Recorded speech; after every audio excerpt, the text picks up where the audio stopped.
আসসালামু আলাইকুম প্রিয় দর্শক, এই যে দেখেন এখানে এটা হলো ড্যাপসার, তারপরে বাংলা টিএসপি, তারপরে এখানে হলো আপনার এগুলো হলো জৈব সার। এই যে জৈব সার আমি আপনাদেরকে প্রতিনিয়ত সম্পূর্ণ ভিডিওগুলো দিই। ড্যাপসার, জৈব সার, এই সব মিলে আজকে আমার এখানে এই যে এখানে সম্পূর্ণ ড্যাপসার। তাই এখানে যে পেঁপে গাছগুলো আছে এই পেঁপে গাছগুলাতে দেওয়া দিয়ে দিচ্ছে আমার প্রান্তিক কৃষক, আমার লোকমান ভাই। তাই আপনাদেরকে আমি সব সময় এই ভিডিওগুলো দিয়ে থাকি। এই যে ওই পাশে আমার একটা এই আম গাছে দেখেন কিভাবে মুকুল আসলো আম গাছে। এই যে প্রিয় দর্শক দেখেন এই যে আম গাছে কিভাবে মুকুল আসলো, সম্পূর্ণ আমার জৈব সারের উৎপাদন। আমি জৈব সারের উৎপাদন করি। তাই আপনাদেরকে বলি আপনারা জৈব সারের এই দিয়ে আপনারা চাষাবাদ করেন।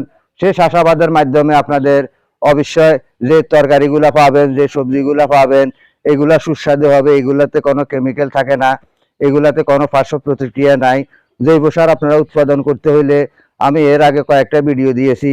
ঠিক জৈব সারের ফসলগুলো হবে এরকম শক্তিশালী হবে। এই যে দেখেন আমার 2 ফুটি একটা আম গাছে কিভাবে আমের মুকুল আসলো, কিভাবে ফসল আসে। তাই আমি আপনাদেরকে বলি 15 ইঞ্চি একটা পেঁপে গাছে কিভাবে পেঁপে আসে সেই ভিডিও আপনাদেরকে দিয়েছি। তাই আপনাদেরকে বলি আপনারা এই হিসাবে চাষাবাদ করেন। আমার মায়েরা বোনেরা যে যেখান থেকে আমার ভিডিওগুলো দেখতেছেন, অবশ্যই আপনারা যদি দেশকে ভালোবেসে থাকেন, দেশের মানুষকে ভালোবেসে থাকেন, কৃষিকে ভালোবেসে থাকেন, তাহলে আমার এই ভিডিওগুলা সকলের ভিতরে আপনারা ছড়িয়ে দিবেন, সকলকে দেখার জন্য সুযোগ করে দিবেন। কারণ আমি কাউকে বলবো না আমার এই ভিডিওটা শেয়ার করে দেন, আমি এটা বলার প্রয়োজন নাই।